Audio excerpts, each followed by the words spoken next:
the heyday hypertext novels, and Richard's still alive and he's a good friend of mine. But anyway, this is a really great work. It came on CD-ROM, and so you can't actually experience it unless you have a legacy computer or you have Tinderbox, and you can convert it potentially with Tinderbox. Yeah, you know Tom, you know him. He's fantastic. But we hold all of his archives. I've got all his papers, I've got all his digital files, I've got boxes and boxes of Richard Holton stuff. Thank you, Mark. So this is there's two versions. There's Figurski, the CD-ROM, and then he commissioned us to turn the whole thing into a web experience. So we recoded the 2001 hyperlinks and the 354 pages of hypertext and did this all by hand. And then we also created two versions of it. So when you're reading Figurski, the web version that we produced, you can toggle between what it looks like on an Apple 9.2 operating system and then a contemporary experience that looks more like your computer today. So you can toggle back and forth. We also recreated the little boxes of Story Space so that you can experience the work as a Story Space map. And that was all done with, everything's done in open web languages. So it's all HTML, CSS, and JavaScript. All written in semantic markup with ARIA for machine reading. And we've been doing we've done 10 works like this. So all 10 of them would be in the next with this kind of contextualizing elements. And if you look at if you go to the next and you look at the beach ball, you can see that you can play with the beach ball in the 3D model environment of your browser. But then you can put the headset on, go into the space, and actually play with the beach ball as a VR object. And what I want to do in the next step of the Sloan, if Frodo and I move forward, is to be able to read Figurski in that space with all his contextualizing objects so that you can experience what a hypertext novel was and what it's about and how those characters kind of come alive in that environment. It's a new way of thinking about education. And this is what my university is interested in.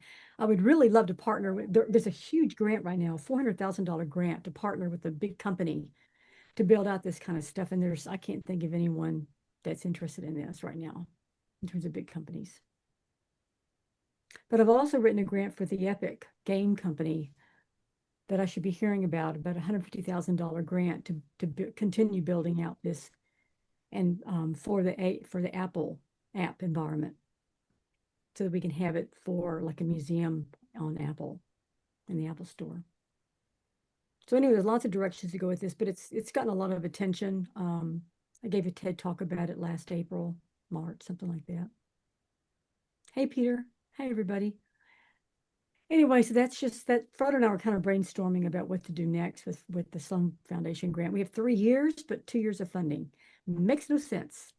I've never seen this before. Yeah, we Those suspect of it you who might are have been a typo, but yeah, it is formal in the formal document. So yeah. well, what's funny is in the formal document that Frodo and I put forward, it's 2 years.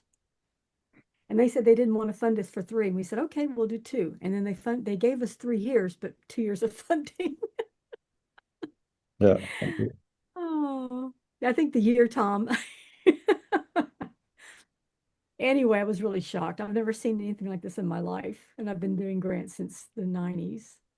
Anyway, you too. Sometimes it's useful to just have an extra year because if you don't spend it all your funding, you don't have to do any negotiating to continue to work down the funds. Well, we're going to have some funds left, probably have about $7,000 left, maybe 5, so 5 to 7.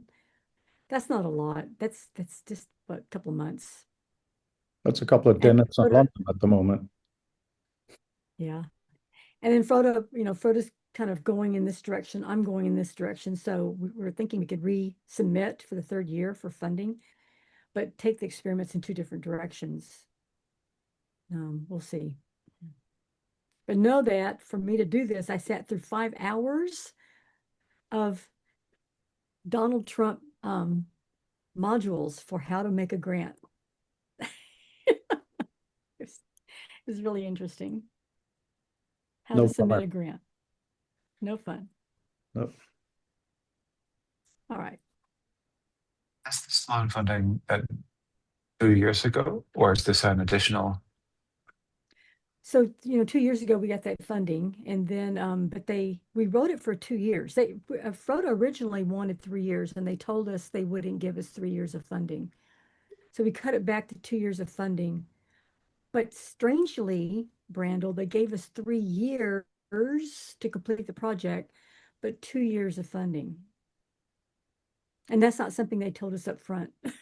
So we're going to have about $5,000 to $7,000 left. So we can take that out for the third year and kind of trickle it through. But certainly, that's all the money we have left, unless we reapply. And what I'm recommending we do is ask for one more year of funding now that we've had a successful 2 years. But we take the project in the two different directions we want to go and kind of work independently. I'll work with Andrew. Froda and Fabienne will continue working together. The time zone makes it hard too. So working with Andrew in Pacific time, Froda and Fabienne working in European time, that kind of thing.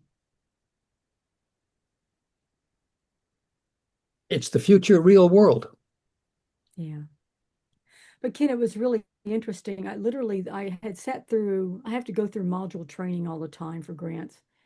Every time I get a grant. So I sat through one 2 years ago for Sloan. This one was so different. It was 4 modules of just security. And I had to get permission to travel. So all faculty now, when we travel abroad, we have to go through the university and it goes up to the federal government for approval. So I had to get approved to go to London.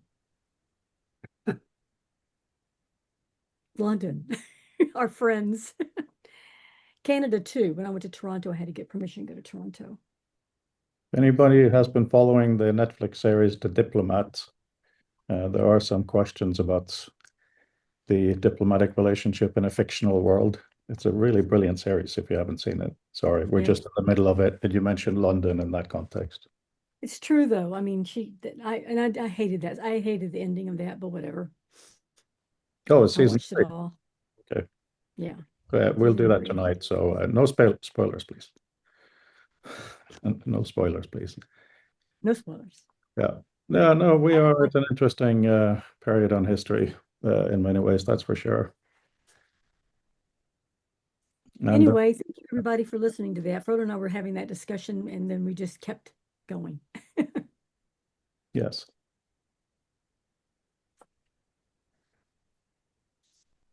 So today is that's an ancient Chinese curse, isn't it, Fabienne? So today is an open office day, so we can talk about a lot of different things. I do have a few topics to kick things off because been writing about potentially how to go forward with this and so on. And one of the notions is just to throw it out there, and I'm not saying we need a massive discussion on it, and obviously we're not doing file format, so yes, that's not the thing. However, when you read a paper book and there are color pictures, they're referred to as plates, right? So you will read in the body text, refer to plate 3 or whatever it is. That's really, really interesting because we have been experimenting with, as you've all been part of, taking a JSON description of a layout in XR, putting it in some sort of sidecar or appendix or whatever it is, in flats, and going back into XR and having it expanded, right? Wouldn't it be more interesting if you add the JSON, not as some technical genius like most of you guys are, but like to the same level of user understanding as a JPEG. So the user has just made very clear it's a copy and paste. Don't worry about what's inside it. So you paste it in the document, and then automatically it is referred to as, in the same way you would have referred to plate 1, it would say refer to space 1. Maybe we even do it inside hard brackets so it looks like a quote to make it a little bit more parsable, right? That should maybe then allow us to have multiple spatial configurations included in the document and or sidecar. And one of the reasons I think this is a bit compelling is that reading in a headset, especially the Apple Vision Pro, a PDF even, is actually quite good because the PDFs now the academic ones tend to have small writing, and if you read it on your laptop, it's uncomfortable to an extent, right? So even though it's a bit ridiculous to read a PDF in a headset, it's not a zero thing that no one will ever do. So if we then come across an interesting thing, of course we can follow links. And Dini today, she had another meeting. That's why she left. I'm not sure if we explained that. One of the things she was talking about, the research she wants to do is to follow links inside XR without having to pop out to a browser and back in again, right? Following links always has a cost to an extent. So the more we manage to put in a document without the document coming super bloated, might do wonders. Mark, please. Sorry, because this is a neat segue, because you'd asked me earlier about this, and I'll repeat for others. Look, my immediate question is, yeah, this also makes sense. You know, if we're reading a paper book and it says go and see plate 4, and depending how old it is, plate probably meant the color bit in the middle, and you'd find your way, but you shifted context. There was an implicit context shift. So one of the questions I had was not about whether we might bundle up all this information, have it. It's what's going to happen? Do I go into a completely new environment? Does a section of my current environment sort of open up with this new thing? In which case, am I looking through a window where I can maybe, can I interact with what's in the window? So it may be a three-dimensional object displayed to me, but does it appear in the space I'm in or somewhere else? The reason I say this, it occurs to me that behind the curtain, all the information has to sort of mash up. So the user experience is almost the easier bit without meaning to trivialize it.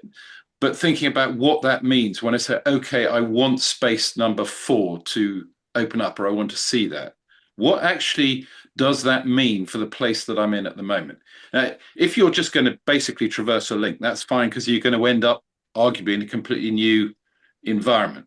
Though I'm aware that, again, some of these terms we've been using in this group for a couple of years, and they're still not unambiguous, because I think it has a different internal meaning for quite a lot of us here.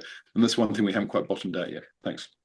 It's a perfect question. I'm sure Brundle has some thoughts on it. I just want to say the initial thinking behind it is similar to opening a web link in a browser. Sometimes you command click to have it open in somewhere else. So I am thinking that such an interaction, if you just do a pinch, a default would happen. And I don't know, Mark, out of what you said should be the default. That's a matter of testing. However, if you do a special tap or a tap and twist or something, then you should be able to toggle into an entire room. For instance, if you are reading about the solar system and you do that, it may be appropriate that it fills the entire space, but you still have your PDF, right? So these are exactly the options we would have to experiment with, Mark. So thank you for raising it. Brundle. Interesting that you say that you know how to sort of open a new tab or a new window, because that sort of reminds me of that terrible realization that 90% of people do not know how to page.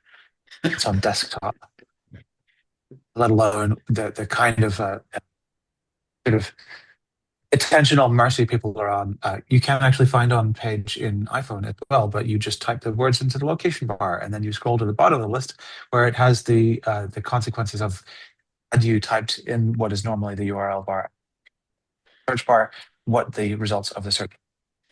It took me 4 years of being an app.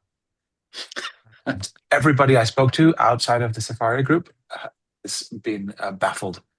I say that not to knock anybody there. They're all really great people. It's just these things are a lot more arcane than a lot of people realize. And with it also comes another piece of insight that we had on the marketing side, was that the attentional consequences of linking to a piece of content versus merely referring to it and allowing people to make their own connections is significant. One of the challenges with any kind of hypertext of whether you are referencing for the purpose of people merely being aware of to make sure that people actually follow those things through. And so a lot of the time where we could build rich hypertexts of the story of the iPhone 10, 11, 12, what is generally being preferred for the purposes of being able to control the overall flow of the narrative is to inject those things in. And maybe that's where, transclusion would be a good idea. But I think that there are some really interesting things that can happen with it. You're sort of talking about sort of plate one having field one, it reminds me of still reading Being You by Anne Elsef. And it's had a relatively gentle refiguring, I imagine. I haven't seen the paper copy, where instead of referring to any page numbers whatsoever, because they're anathema to its existence of an ebook, they just say this page, and then it happens to be a hyperlink. That sort of seems as a kind of an intermediary state of the deixis of what you're doing with pointing and directing people to different parts of a book. And it's good. It's a lot of the time he doesn't want to be interrupted by putting that illustration directly in line, but it is relevant and it's there once you've kind of completed the thought. And so I like that, and I think that there's the sort of transclusion, the inclusion, and the hyperlinking have to be weighed up against those intentions, and which brings me back to second reading, something that I think would be a really wonderful thing to encourage people to do in the first place, but to build a digital system for as well. Yeah, it's a bunch of things, but That's perfect. I have many comments on that, but first of all, I have this. I have the new strap. It is better. And that was enough of the review for that. Well, you're absolutely right. I mean, one of the things that's great about XR is that it's new. So I think people have an expectation that they need to do a bit of learning and training. I mean, the thing that was developed in Author a long time ago as an example of training, the mark system. So you mark text. It's only recently that I have learned how to use it myself. In the beginning, I would mark what I think was the key things, but then I go into an outline and it was not readable. So now, and I've added it to the user guide, Mark Anderson, we have a proper user guide now, where it really says the suggested use is that you mark full sentences, you can read it, not just keywords, right? So absolutely right, Brandel. More advanced features, even if they're technically simple, do require training. The way that people can interact with what's pre-made and other things. I mean, my tool Liquid is based on the notion that you should be able to interact with anything. And I wrote it into the proposal today. And I remember Sarah Boxer of the New York Times complaining that it made the text too interactive. People waste time. Maybe we're more advanced than that now. But when it comes to what we're building here, I don't think we're trying to appeal to academics, even though that is so called our audience, but gamers. My son has started playing Battlefront. It's Battlefield Star Wars. He has to learn a whole bunch of stuff, but he wants to. Right. So, we can go that way. And also, as a small aside, in terms of learning new versions, the current iOS 26, I think, is an absolute mess. I haven't seen anything this bad in years. You start writing in a field and it goes behind the keyboard, right? This is not a dig at Apple. This is a result of an entirely new interface, the glass effect and all of that. It is expensive to do. It's worth doing, and this is the first iteration. So in a sense, there's a big company experimenting too.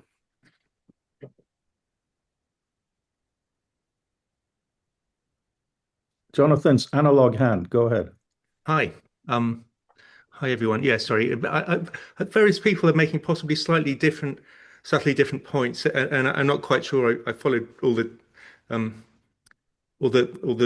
different points. So I'll just make and there's points being made in chat as well. But I'll just make an observation, which may or may not be pertinent, which is, and I'm not even sure this is addressing what Frode originally said, but when reasoning about this kind of thing, it's very easy to get confused because illustrations in books or on websites and so on are themselves 2D.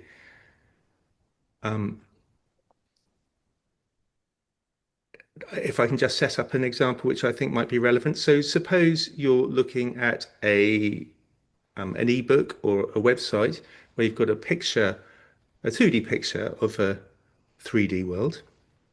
Then it seems to me there's a massive difference between looking at it in place in the book and then, okay, here I'm assuming I'm wearing a VR headset while I'm reading the book, let's say. Then instead, you could click on it or follow a link or some other way, and then you go into the world. And that is, it seems to me, a fundamental distinction distinction that is, I don't know if everyone is making it, but that I think ought to be made here. And somebody earlier in the chat, was it Tom, talked about Windows versus open doors as an Apple tagline. Well, that I think exactly represents this. So looking at an illustration while you're reading a book is like looking at a computer screen inside your VR world, let's say. And then, but alternatively, you go into that screen and go into that world. And then the point about 3D is then you're in a 3D version. And you can do whatever you could do, not necessarily manipulate it, but like walk around it and so on, which is a completely different experience from what you do when it's an illustration. When it's an illustration, you can't walk around it. And the reason it's easy to confuse those two is because it's easy to think that going into an illustration merely consists of having it fill your screen or something like that, which is not the case. So it's not like a picture. Instead of thinking of it as looking at a picture of a picture, we think of it of going into the picture. Yeah. But I don't know. Sorry, I don't know if Prodra, if that really addresses what you were discussing. But I don't know. Okay, end of digression. Sorry, I'm texting with Fabian in the background here because he has something cool to show in a bit. No, it's very much to do with that. And the thing is, actually having the headset and using it changes things. And with all due loving respect, Brandel, the current Vision OS for developers is really uncool. I think the word is uncool. And it's, as an educational thing, is really, really interesting because Apple now has this fascination with huge rounded corners. I know they go back to Steve Jobs, but on Vision OS, when you're writing, like an author, I spent real money trying to get rid of it. You have to have a huge, thick bar at the top of the screen with big rounded, always the wrong kind of color compared to the thing. And if I then have the outline, you click on the outline to be separate. Because of the eye, as in it's focused by eye, if you look at the outline, then it kind of the main one gets a bit transparent. It is absolutely awful, right? Which is interesting at this point. WebXR, because the other day I went through this and then I logged into one of Fabienne's demos, which was supposed to be the messy one we talked about last Monday. It just seemed like a literal breath of fresh air because it was a better use of space. So, Jonathan, when you're talking about these notions, we can all imagine, I think, a kind of a Harry Potter where if you look at something, you have kind of a preview, and Fabienne has been building something like that, where you have a snapshot of the world.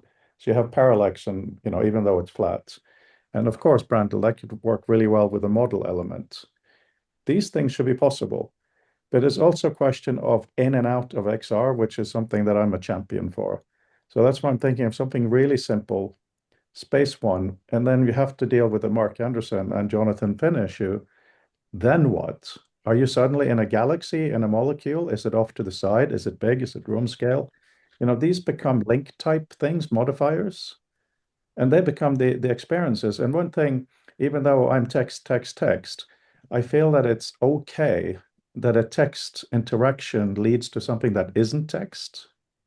I think that is hugely powerful. You have a normal document, you read it, and oh my God, now you have a Brandel style timeline that's actually a wavy carpet in color. And it's the whole room, right? We shouldn't shoehorn it together. So that's these, how do you go from here to there things you just asked about is brilliant. Tom, and then Brandel, and thank you. Yeah, I want to riff off of what the rabbit hole that Jonathan sent us down a little bit. I when he was talking, I couldn't help but think about McLuhan and different media types and the mixing media. I have a term I use a lot, which I call a McLuhan-esque mistake, where people transpose something from one media to another without recognizing the differences in the media, and it usually doesn't work. Bad adaptations of books into movies is a good example of that. It requires a completely different way of thinking about the story in order to be able to create a filmic version of a book, for instance. But the other thing I was thinking about when he was talking about going into an image, One thing you could think on there is think of the image as a transclusionary space. It's in existence within a text environment, but it doesn't move and it can connect to other text environments and be part of that. So for instance, let me give you a possible example here. I mean, the problem with the way, graphics in a book are compromised. They're a way of illustrating information that simplifies that information that gives you, or, even on the web, it's a flat space. It's an interpretation of other information and put into graphic form.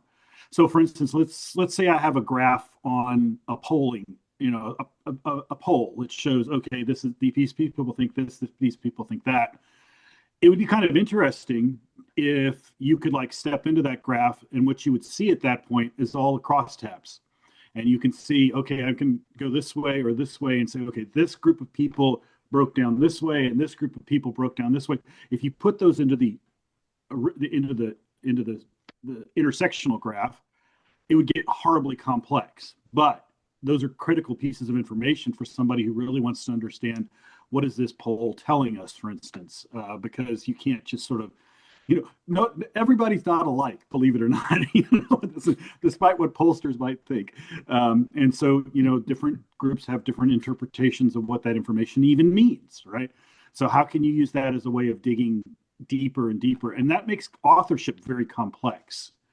This is where I get into the whole AI thing. If there's a way we can hold all of these molecules in place while we create that center molecule, but without losing the other ones around it, that seems like a job for AI to say, okay, this piece should always be associated with that piece, but I can do whatever I want to with the transclusionary piece, and then use that as a window or door into the other spaces.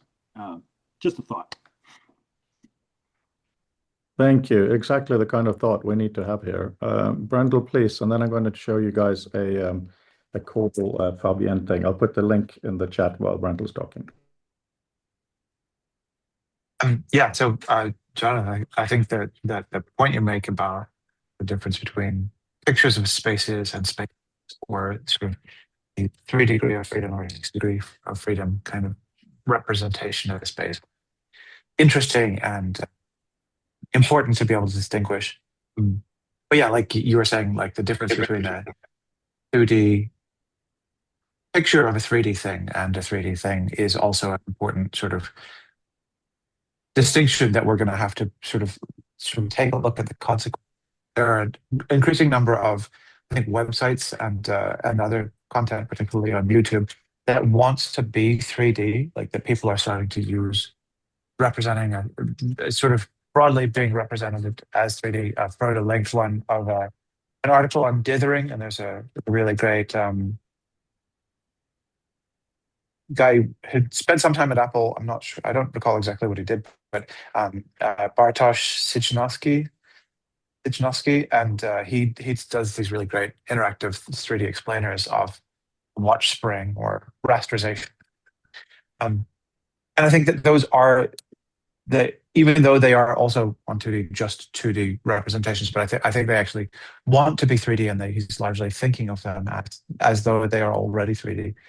And, I would be really interested in the results. Also, we don't have a WebKit post about it yet, but the website environments, the sort of equivalent of being able to put an entire backdrop around something, I think will be really impactful and interesting to play with. I look forward to trying to encourage folks like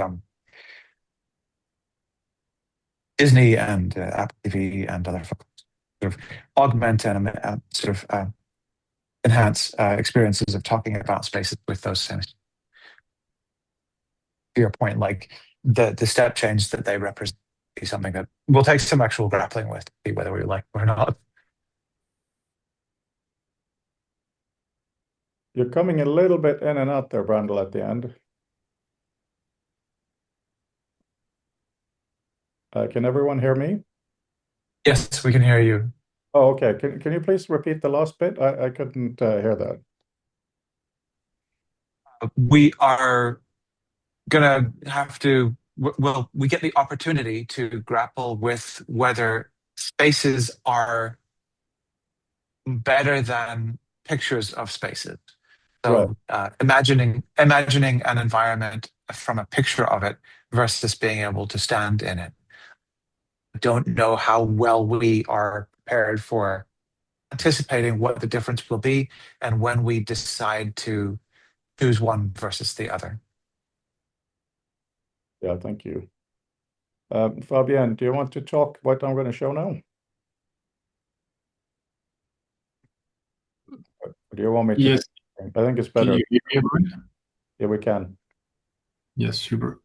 So yes, to clarify a little bit, actually, I posted also a link, Brendel, I think, the dithering example you mentioned.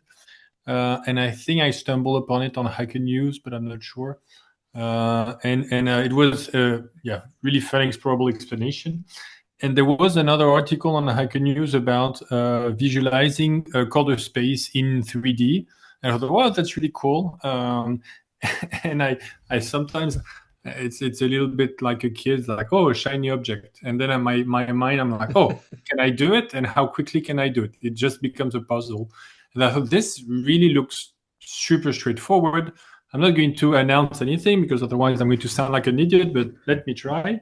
And I think it took like 15 minutes or something. And it's a grand total of like 15 lines of code. So it's really compact. It's not the best, but I think it shows the idea. So I think, Frode, you can enter VR now. I will.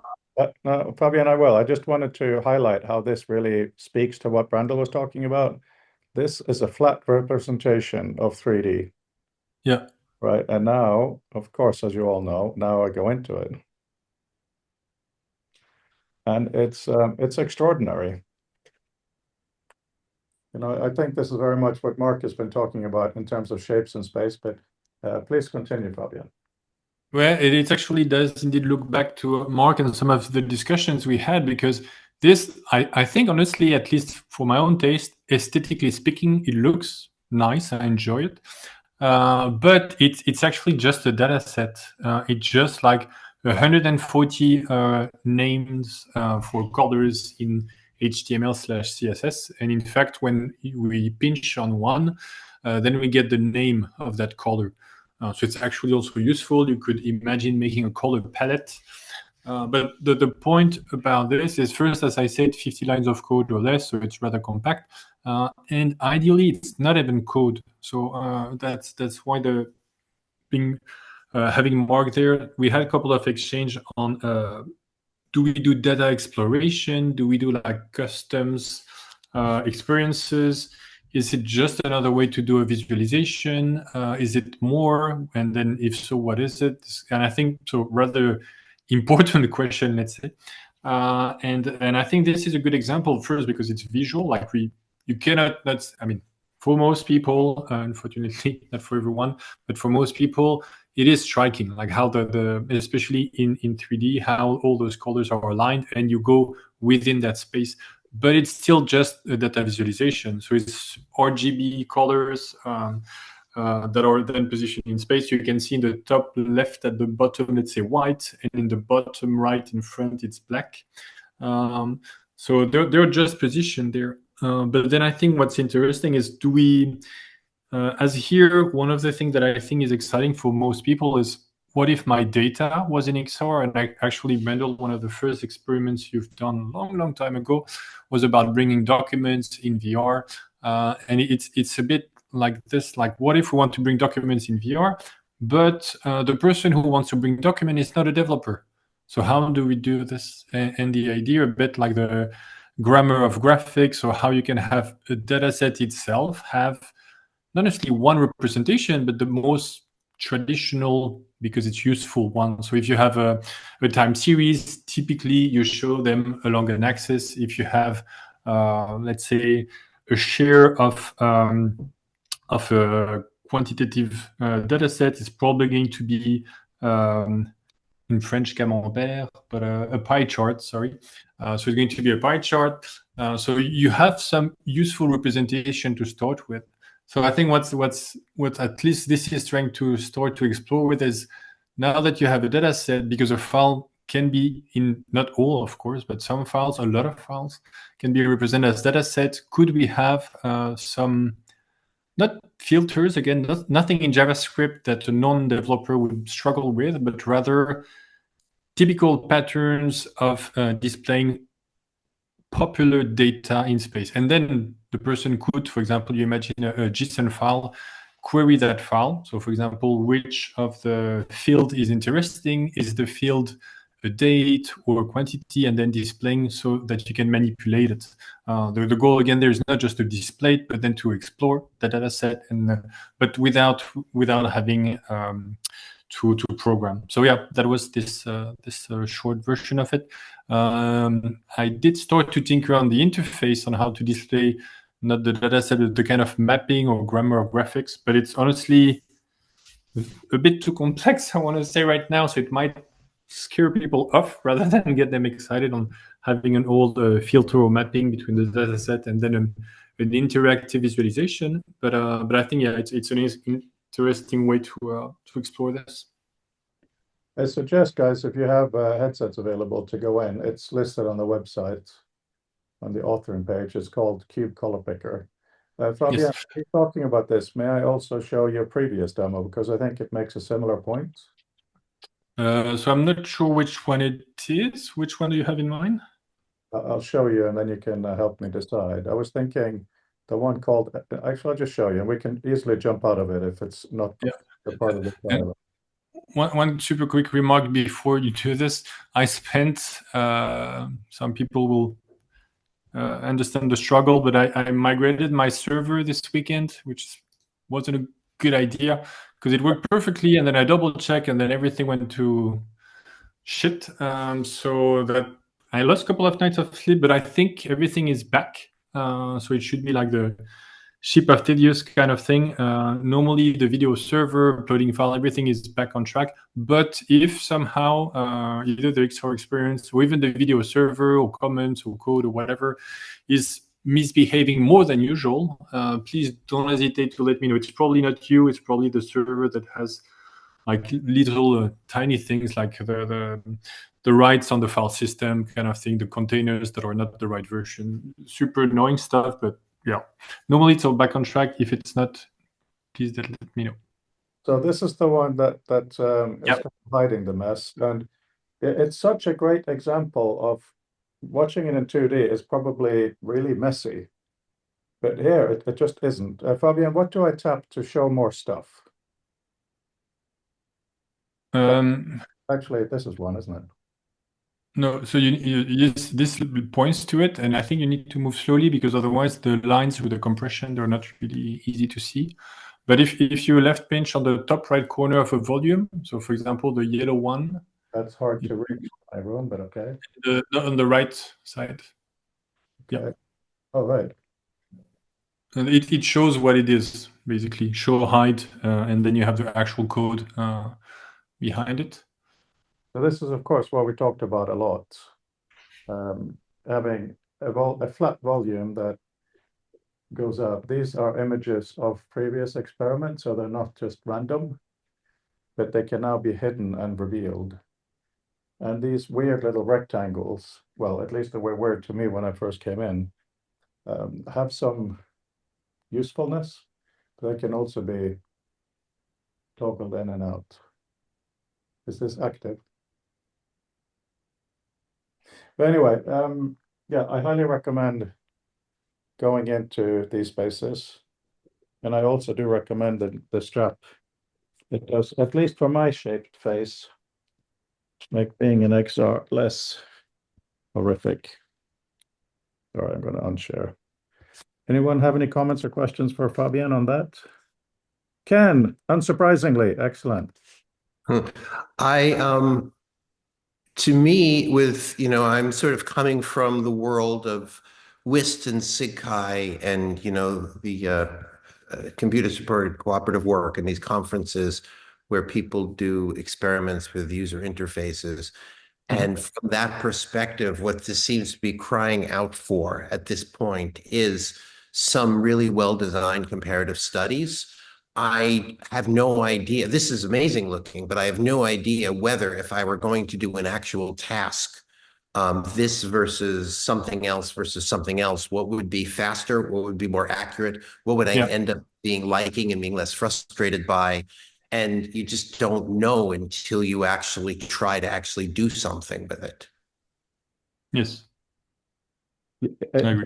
I And wanna- I think also I'm probably the worst person. I cannot do that because to me, the worst idiosyncrasies, either they make sense, or also like a typical one is fraud is always triggered by this. I have like some kind of HUD, which is there and it is annoying, but I just see through it. I don't even look at it until I need it. And I know that for most people that is driving them nuts. So yes, it would be fascinating to do.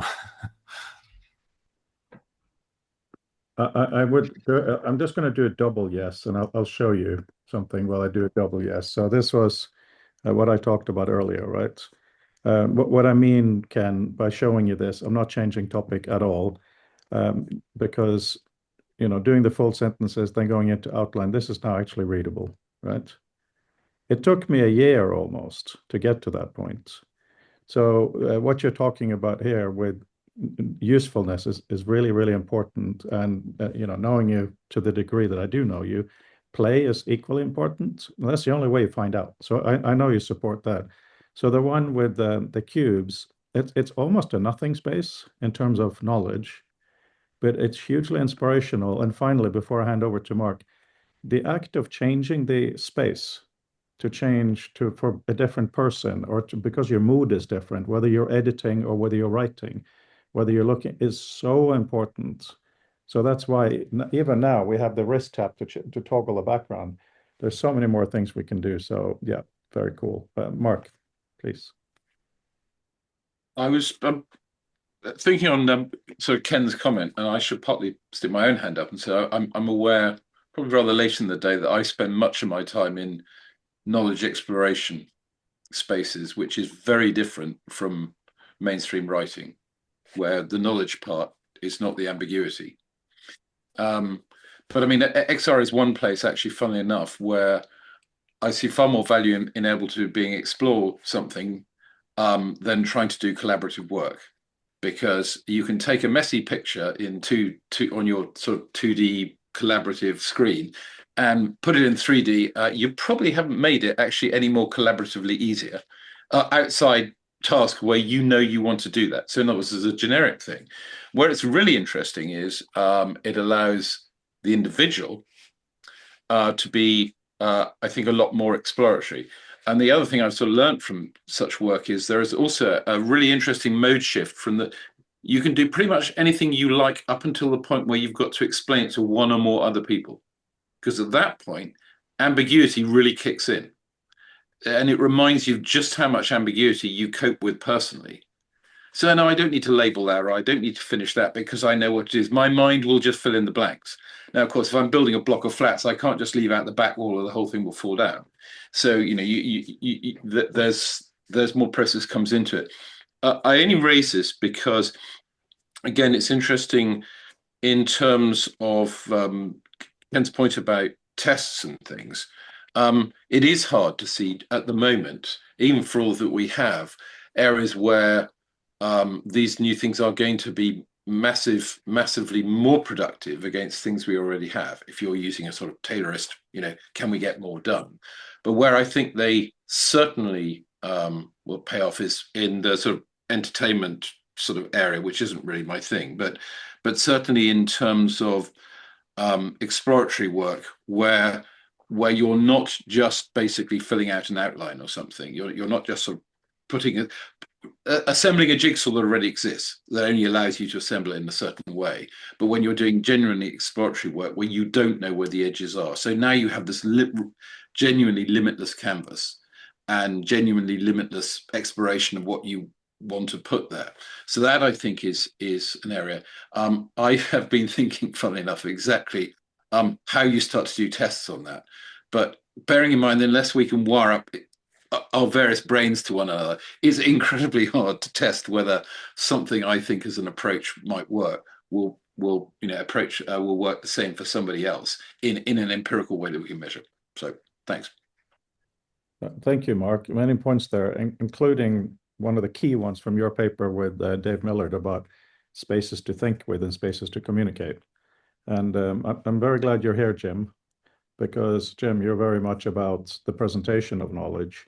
And Fabian and I had an argument, the good argument last week of what are we working on, and we don't want to do prepackaged CD-ROMs. We want these things to be generalizable so the user can author and communicate. But on top of that, there's nothing wrong with giving the exactly as Fabian is saying, composable too, giving the user the opportunity to make their own CD-ROM in a sense. So if, for instance, Jim, not only playing with bold and color and layout and so on, if you can take an article and put it like this and have that over there in connection, just make the thing a first-class view spec, exactly, Peter, and then save that as your view of the space, I think that is incredibly valuable. And of course, there's a lot of back-end stuff to make that happen, primarily the documents and so on. But just doing the layout, whether it's 2D or 3D, is so important for conveying the meaning. The ridiculous article that I'm writing to get more funding for this work, it's become massive. I don't think anyone's going to read it. They'll probably run an AI through it, right? But if I could present it a little bit more spatially, like I'm making a point here, but look over there if you want more, it could make it much more grabbable. So, Jim, you've been pushing on that, and thank you. Ken, please. Working in this other point of view, which is, there's that kind of dichotomy between utility and entertainment. It just happens coincidentally that this last weekend, my wife and I had a housewarming party, and we designed our own house.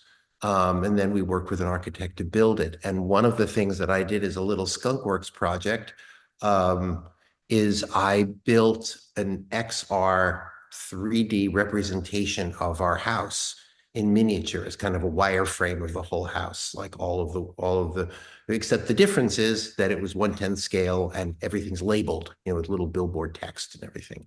And so I handed 2 Quest 3 headsets to people, and you could still be in the room you're in because it's mixed reality. You see the other person, but there's this thing floating between you, which is the house that they're actually physically in. And the thing that I want to point out is that it wasn't, yes, we could talk about the house and say, oh, here's where the basement is, here's the staircase, here's this. But there's also, like with any model train set, there's a sense of wonder. And it's like I'm looking at the house that I'm actually in as this thing floating in the air, which isn't about getting work done. It's just about suddenly everybody's really paying attention because they're seeing this kind of fantasy version of the real world. So I don't want to just kind of dry things up and say, oh, it's about how much work did I get done. There is this kind of superpower. But the superpower doesn't only come from the medium. The superpower, as with all game design, with movies, with anything, comes from using the right interjection of design to bring out why that medium really gets people paying attention. So it doesn't work automatically, but there's an enormous potential there to get people thinking differently. Thank you for that. And just I put in the chat here asking if you guys have seen Fantastic Four, because you're talking about fun visuals and it's just a little thing. But yeah, Ken, that's the toy aspect should not be underestimated. Tom, please. Yeah, this relates back to the comment I made about writing a paper I did for the symposium. One of the frustrations I had was trying to smash this stuff into a two-dimensional space.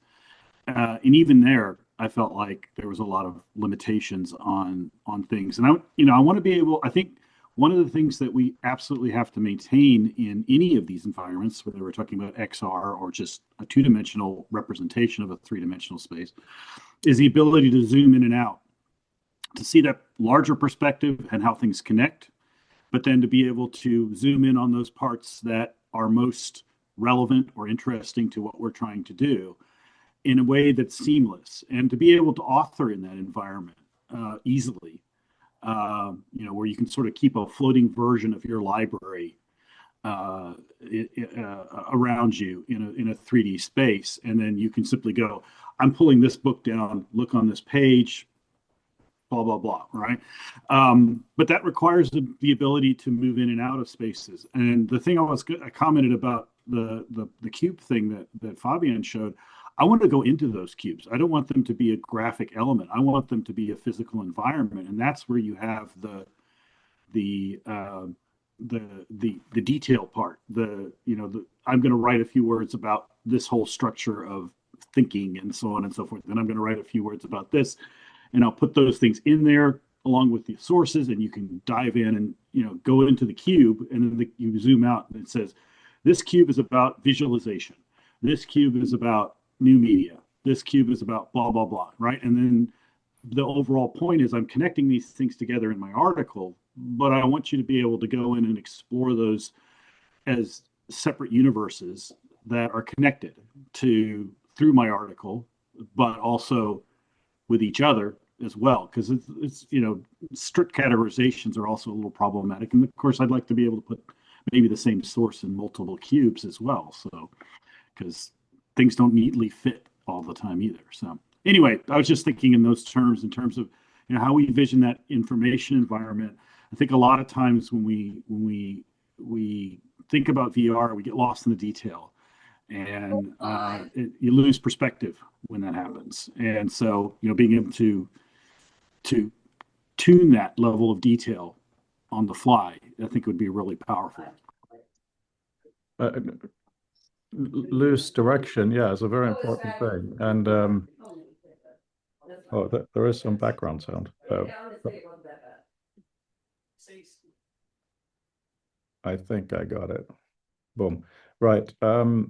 Right now, the cubes is just a toy, a really, really nice toy. But this discussion to figure out what to do with it is really useful. I finally managed to get Author to write Finder tags.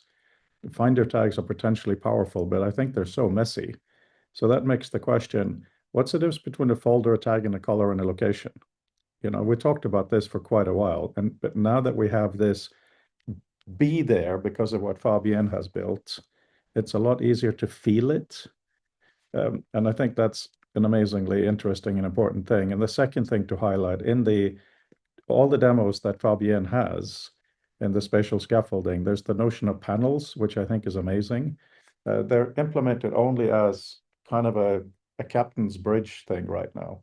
But these background elements we're talking about are not supposed to be just visual. They are supposed to help you orient and to put things, right? To be able to do like, Peter, you talk about memory palaces and so on.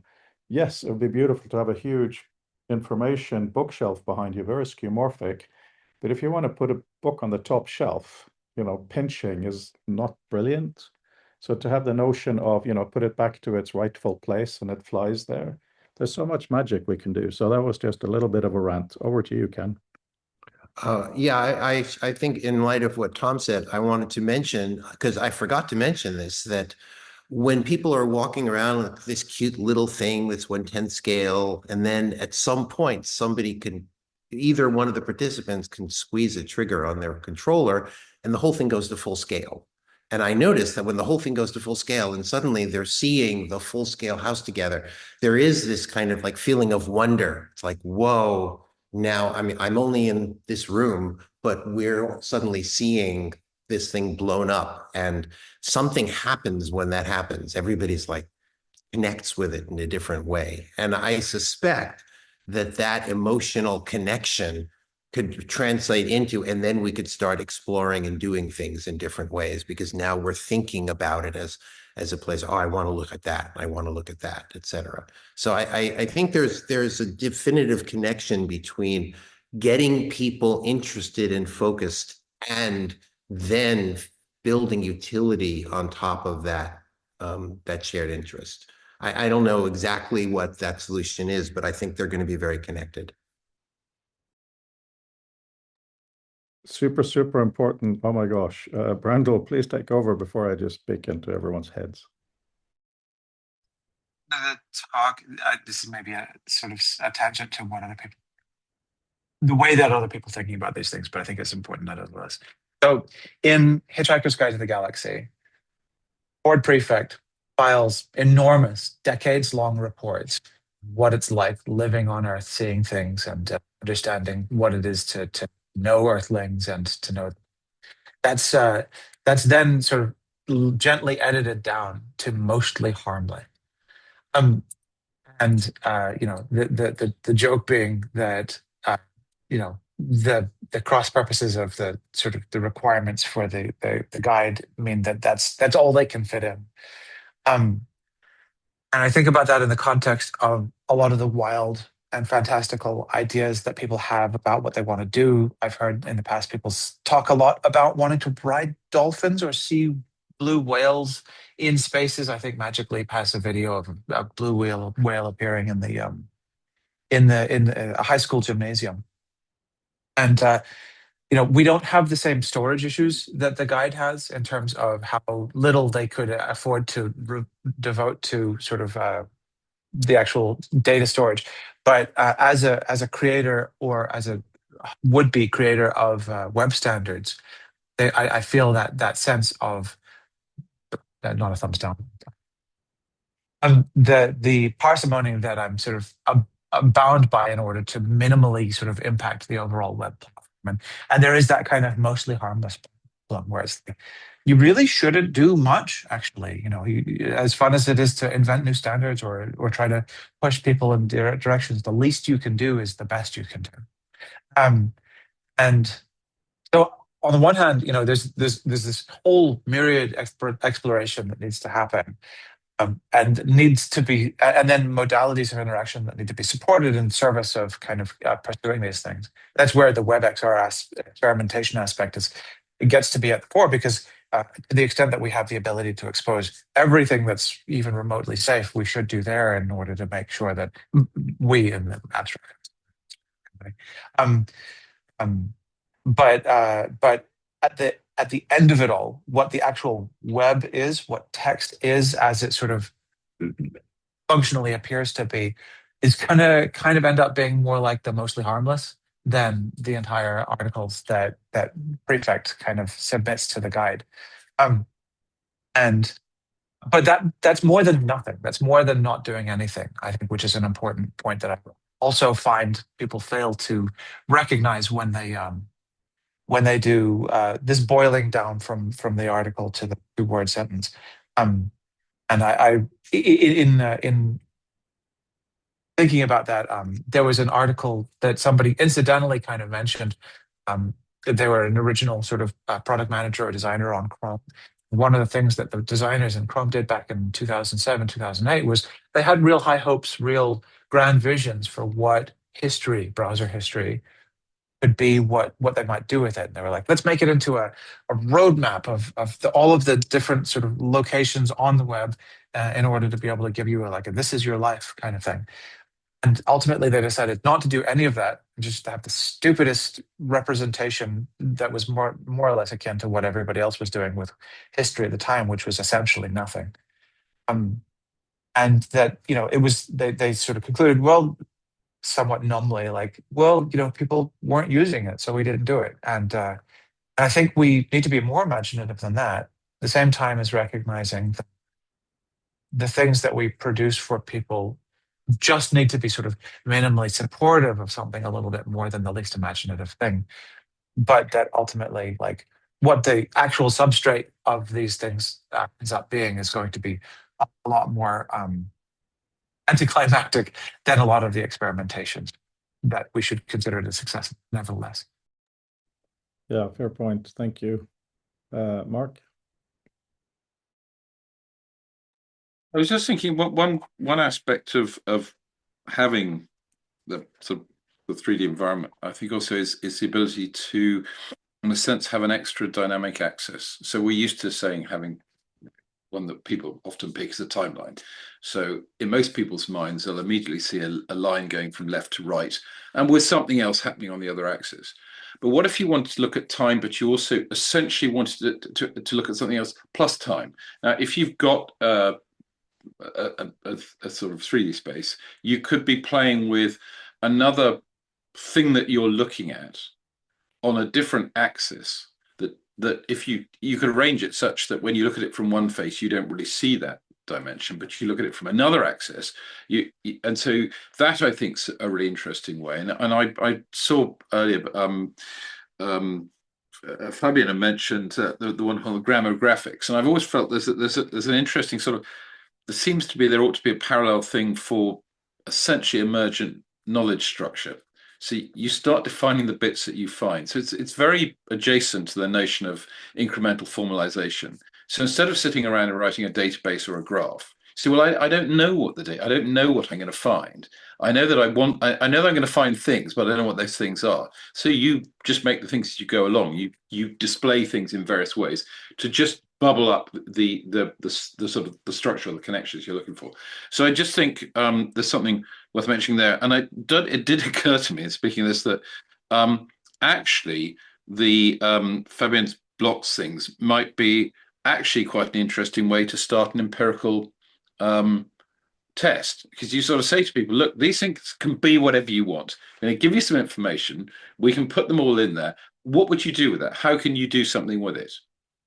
It's probably best tested with people who've worked a bit with so-called tools for thought than probably the first person you get off the street, because not everyone's used to doing that sort of thinking work. But I still think, I think that probably that one might actually be able to get something empirical out of it. I should have given a think on that. Thanks. This is such perfect timing, because there's a side chat here on having the entire known universe in XR, and what you're talking about, Mark, because Peter Dimitris is saying this particular data set that he's referencing here, linked to, but a lot of the things are unknown. But for the sake of swimming in it, like, I don't know if you've all read the Heechee saga, right? To be in that space, you don't need to know what everything is, right? And that's fine. That's a good thing.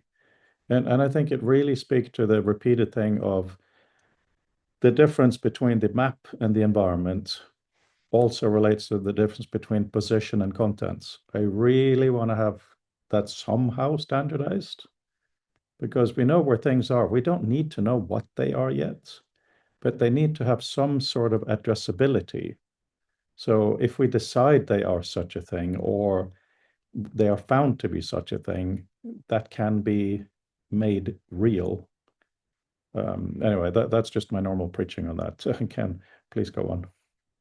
So all of this makes me think of something that I have thought of idly, but haven't really done enough about, but maybe this is a good forum to revive it, which is, I don't know if any of you ever do this, but every once in a while I wonder, who was that actor in that movie? And, whoa, it was 1952, and it also starred Lana Turner, and what else was she in? And Cary Grant, when did he die? And blah, blah, blah. And I just start going through Wikipedia, and I end up spending several hours just finding out about, and that guy was a Republican, and the other person was this and that, and they were born in Virginia, and it just keeps going because it's fun. And I'm learning all this stuff, my little knowledge tree. So yes, exactly. 6 Degrees of Kevin Bacon, totally. And it occurs to me that that is the ideal corpus for a particular kind of non-directed, opportunistic exploration. So, and there are certainly open source APIs, JavaScript and Python. Yes, it's the ultimate rabbit hole. Absolutely. So it occurs to me that we, as an extended, consortium here, might want to consider using one of the open source APIs, or more than one, to Wikipedia, and saying that's a great test case for whether some sort of design space for an immersive library really does work. Because we would know pretty quickly whether, does this feel good, or is this just getting in my way when I'm trying to learn about who did Cary Grant date before, blah, or whatever, whatever it is you happen to be interested in. I'm curious what people think. Do people agree? I agree that it has to be done. I built one a couple of years ago, Timeline VR. It's a timeline-centric view in virtual reality. It's sort of an amalgam of a 2D timeline view that I'd had generated earlier, and using a serialization method for being able to get large quantities of text and be able to be readable. And it was really interesting. I think you're right that a more freeform kind of construction of those things would be a lot of fun to play with. And people have asked me to do that in the past, and I haven't do it. But yeah, I think with the sort of the role that Troika Text has now and other things, that could be a really great foundational way of exploring what sort of undirected exploration can be. And to your point about, CSCW, WIST kind of thing. So a really great sort of foundation, almost null hypothesis kind of thing for being able to build an evaluation method into an interaction sort of domain. I would love to see that. I would love to help if anybody wants to take not least that thing that I built there and or anything else. I think that some of the techniques that I have in there have been superseded. The SDF a little bit better, but there's still some really useful ideas in there. If people rasterize and construct the sort of location and position of a large quantity of text. I'll grab the YouTube video I did of it as well. Perfect segue over to Fabienne. Thank you very much for everything there, Brandel. Yeah, so I remembered also Brandel demo on Wikipedia. I've done some like a couple of years ago. I think it was Wikidata and SparkQL, which is, I don't really want to use it if I don't have to. I don't know why, but it doesn't speak to me much. But it does work. And there is a lot of data that is actually well curated, up to date. So it's pretty good. And then at worst, you fall back to the human readable page. So it can definitely be done. And I think it's fun and interesting. It's kind of tricky also because when I did it, so that was, I don't remember, a couple of years ago, I want to say 5 years ago. And it matters because reading then in XR was painful. Like I had to squint and reading text was not where it is today. So I definitely think it's worthwhile to revisit this because back then it was literally a couple of lines of text. And again, you could read it, but it was not enjoyable to the point that I think I was losing focus. And I mean, mental focus and actually eyesight. So I think it's really worth it. And also, I've done a couple of experiments with OpenStreetMap, so OSM. And it's interesting because then you have spatial data.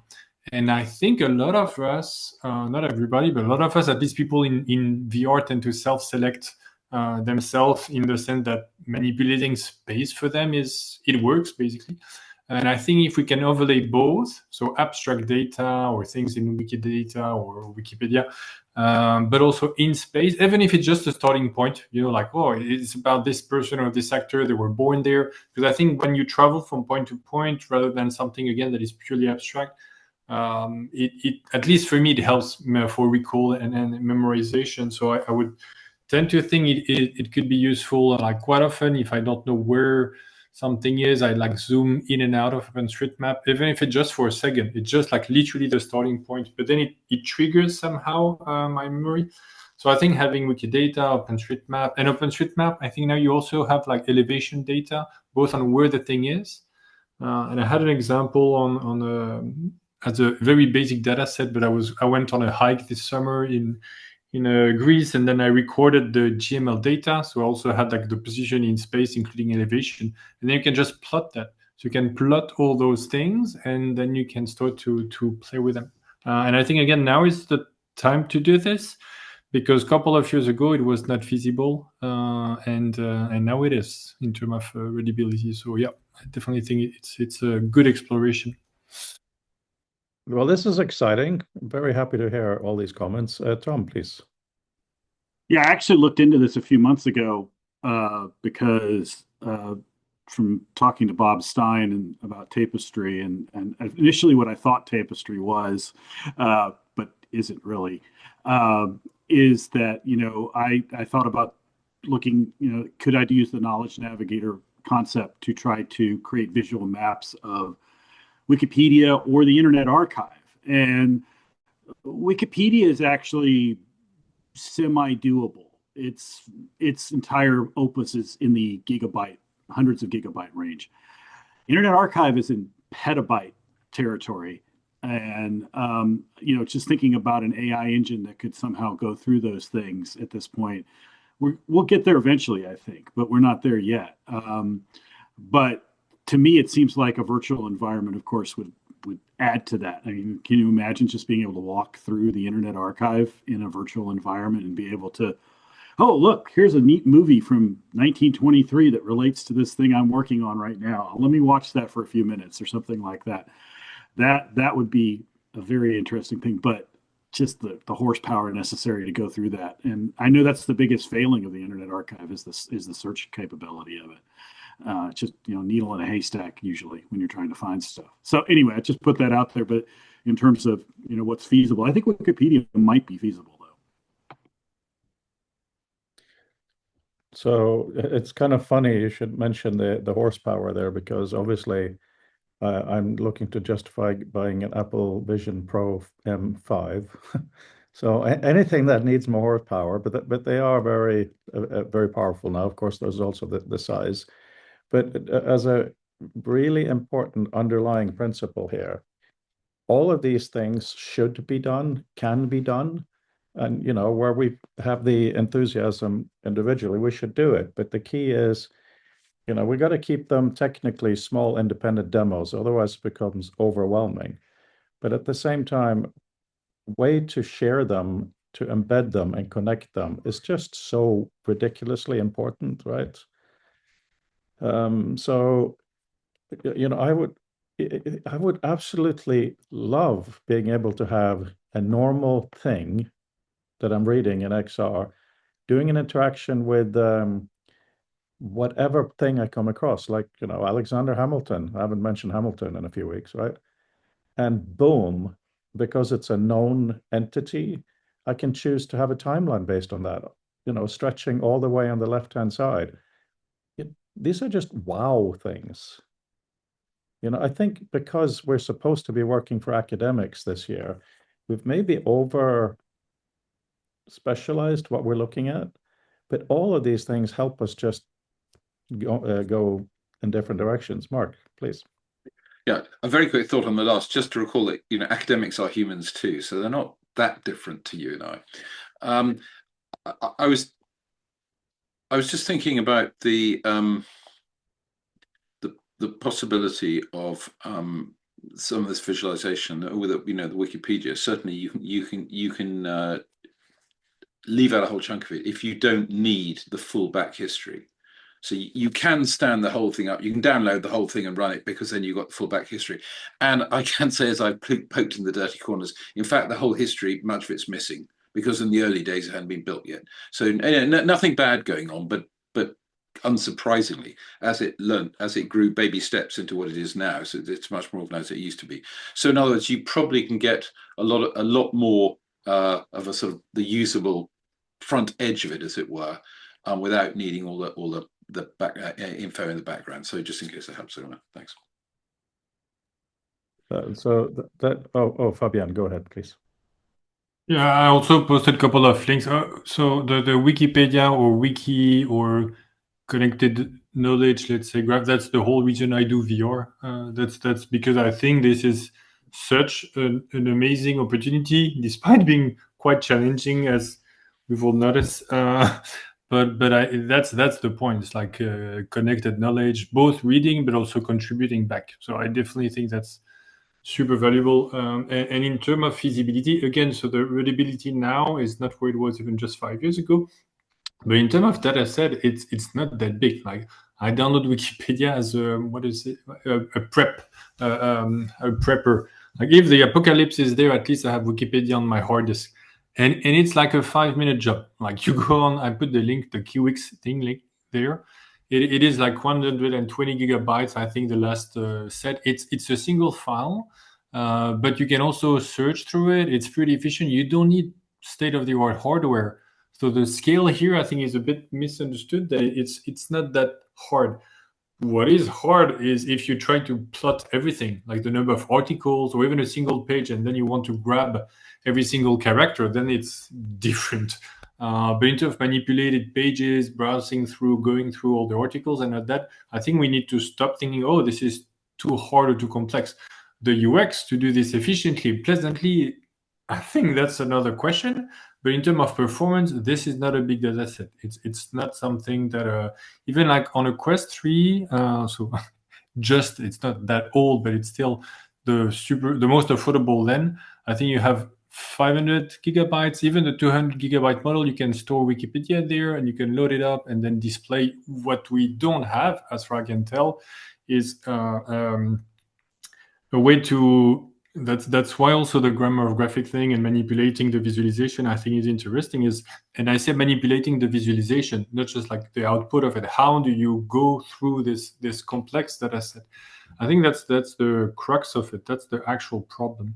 And I say this like I don't know how to do this. I know how to play with it, and the mapping, let's say, between a data set and an interactive visualization of it is me saying, I don't know how to do this, you figure it out. It's me tricking, say, hey, you probably know better. You might have manipulated such thing.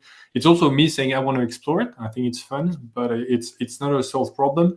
But again, the technical side of it, I think we're there. I think in terms of performance, and again, with like 500 euros or dollar headset, it's no big deal. Yeah. Thank you, Fabien. And Mark, I forgot to put my hand on. Are you okay for a minute? Yeah. Just quickly to respond to Fabien's point about grammar graphics. I think I should have I'll have to find a moment to talk to Fabien about this, but it seems to me one way into this is sort of the very open-ended approach that I'm used to in a tool like Tinderbox, where essentially the atomic element of the thing you have, you just add properties as you need them. I mean, it's not designed to deal with, half the universe's knowledge, but it's very open-ended. So you just put in the structure you need. And I think there's something really nice. So I've spent some time looking at grammar graphics and in a number of contexts, and I really like the approach because in a sense you paint on what you need. Now there it's built up as a sort of layering thing, but if you, as we could do it through, if you look at this from a different angle, what you really also see is there are all sorts of facets. And I think facets is a term they have somewhere in it. You see all these facets of the thing that you're trying to visualize, only some of which are pertinent. And I think that concept is extensible. Now, and a fun thing you can do, again, to keep down the sort of the weight of having to have lots of text flying around, is that if you abstract some of that into visualizable things like size, color, tint, whatever, then you can begin to paint some of these things. So I can see some sort of cross connection. It'll be a bit alien on first encounter to many, but I think it's actually quite powerful because it's really quite simple. Once you grok the basic concept, you then actually don't have to do things that are that alien to the way you normally think about things. Absolutely what we should be looking at. And what I wrote, we only have a few minutes left. Question is what we should show at the symposium. Fabien has developed amazing things. But is there something maybe that we could do as continuations between what Ken might show and Fabien might show? Brandel, you were talking about Wikipedia and so on from an implementation thing you've done before. Is there anything you guys want to show that you want to tell others about? So maybe it can thematically connect or something. I mean, ideally, you should be able to jump from one to the other, but technically that can't happen at the moment. I could say something here. In my research, I find that my research has been bifurcating, and I'll talk about this more at the symposium, because we do not yet have the glasses that were promised by Meta with the Project Orion a year and a half ago. Like, we know that that's not real yet, but we all sort of believe that it might become real sometime in the next 5 to 10 years. And given that promise, thing I call the XR singularity, hundreds of millions of people being able to see stuff that isn't there in a social context, and it becomes part of our shared physical reality, then I find that in order to sneak up on that from a design perspective, our lab is doing two different things and trying to use the same code base as much as we can that we're writing. On the one hand, we're doing things what I described for my housewarming. You hand multiple people Quest 3s and you float stuff in the air between them, and they're wearing these clunky headsets. And on the other hand, we're building screen-based stuff. And that's how I teach my classes, as I mentioned, where we're saying, okay, I'm not wearing anything, but you and I are talking and the stuff floating between us because we're looking at a screen. And I kind of feel as though there are some really important questions to ask about what we try to do, because I'm trying really hard to find things, as I mentioned last week, where it has to succeed. It's not just playing around and having fun, but I have to teach this class and this has to really work. So I'm actually thinking of sometime this semester handing over that video tool to my students and saying, you have to make a presentation or you have to create a video chat or, here you go, because it pushes the tool because now suddenly someone else has to use it. So I think the hardest problem to me is going to be how to put our own feet to the fire and make sure we're actually doing stuff that means something to people. And that means it's not about, we can do technology. We're great technologists. We're amazing. We can do anything. But the question is, what do we work on? What do we focus on? What's our path that's going to actually produce results that are actually not going to be more than just, hey, look, isn't it cool? I did this. I don't mean to be flip about it, but I really think that is the hardest problem we face. That is wonderful. And you're talking from some serious experience. I would suggest that in addition to what you're talking about, one of the problems is how to get a URL into a headset. Because when I first got the vision, I wanted to try all these WebXR experiments. There aren't that many out there, right? At least there wasn't, when I started with this. Yeah, and HMD, that's for techie people, right? I cheat now. I upload the links onto our own website. So anybody who has been to the Future Text Lab, they click on it and boom, there it is. In terms of further use. And this is one of the reasons I think we need to find a way, I say it every week, to embed it into normal papers. Just like we have, like we write these things up in, my brain just drew LaTeX, right? Should be able to put these components in there somehow. So there should be no effort. Someone should be able to just have a normal knowledge thing that explodes. And when it comes to seriousness or usefulness, Ken, I think that's where, because you have much more experience than me, I slightly disagree.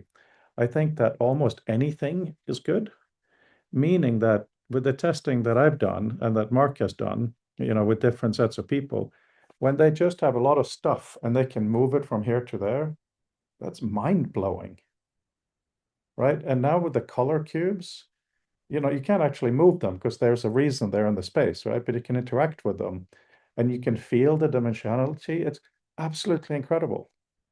The thing with the wireframe boxes, which looks like the most low-tech thing you could imagine, it feels like knowledge can be spaced.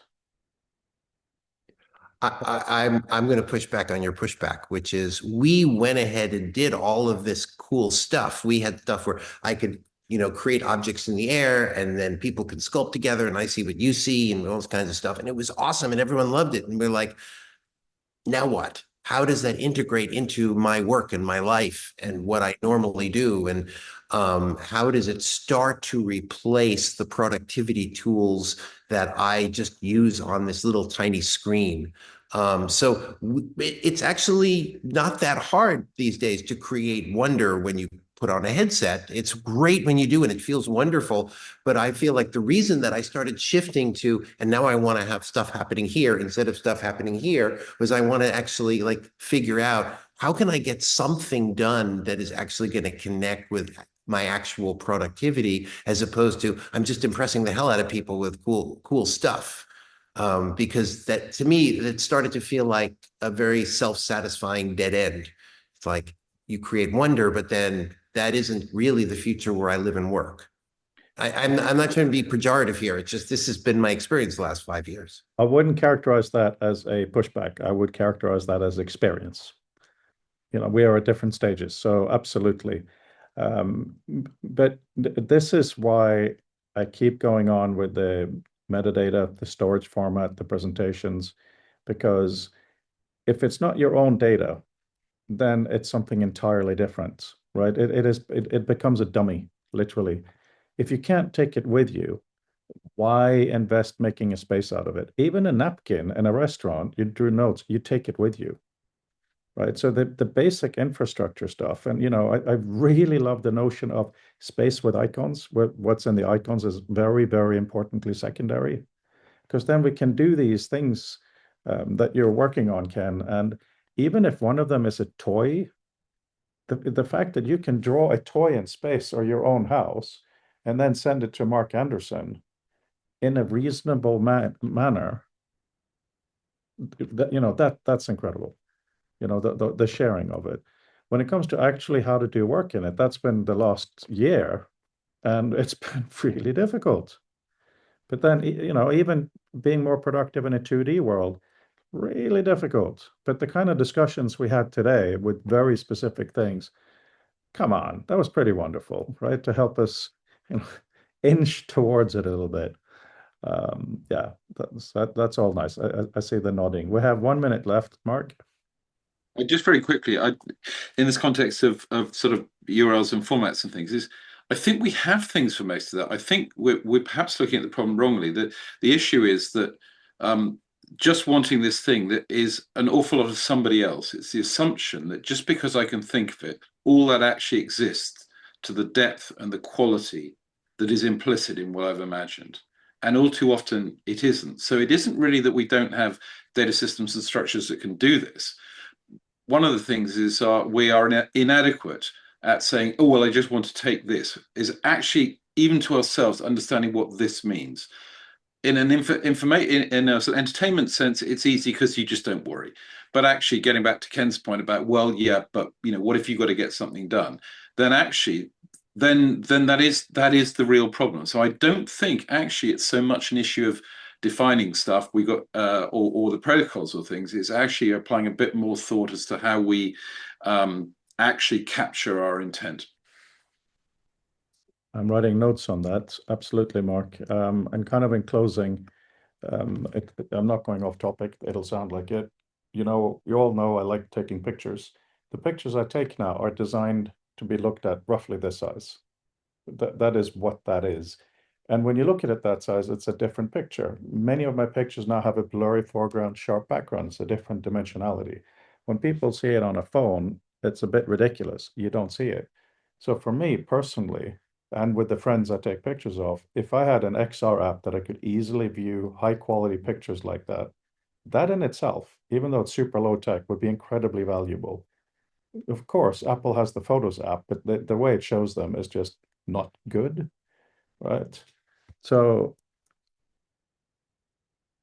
sorry, just kind of in closing, the thing that you talk about, Mark, about being able to put stuff while you're thinking, right, and then change when you're presenting, I think that in itself is incredibly useful.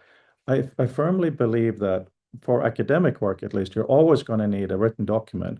Hopefully, that document is basically an introduction paragraph, right? And everything else can be spatialized beyond that. You can choose the references if you want to see them. You can choose the concepts. You can choose all kinds of things. But to have something connect to something else, that's the key basic thing, right? And then to have it completely differently. Ken says boundaries are the rejection of the art of expression. What? I was responding to Tom saying art is the rejection of boundaries of expression. So I just thought there was a corollary. That's all. Art is, Tom, I don't agree. Art has to exist within, you got, when you're working on a work, whatever dimension, it's got to have a frame. I'm not saying it doesn't. I'm just saying that you have to recognize that that to make it truly different, to to make that unbounded. What you put in that frame, sure, but that's not a boundary of the frame is not a boundary of expression. You can make that frame any size you want, right? So that's not really, it's the imposition of frames by others Yeah, no. where the problem is. That's a coffee discussion to be had in London. Just on a really a brief thing here, this whole thing about, well, text will always be needed. I think that's a question outside of interest in the real sense, meaning that for many places, no, for certain places, yes. Even this is the Future of Text group, absolutely, it shouldn't be shoehorned. Anyway, 2 weeks away till the symposium. And many of us will be together, which is great, hopefully more in the future. And oh yeah, Ken, when you have your flight info, please send so we can arrange things. So brilliant. And thank you all for today. Any final words or questions, or I'm just going to do a fire here on Mark's final comment because I actually agree. All right. Bye, everyone.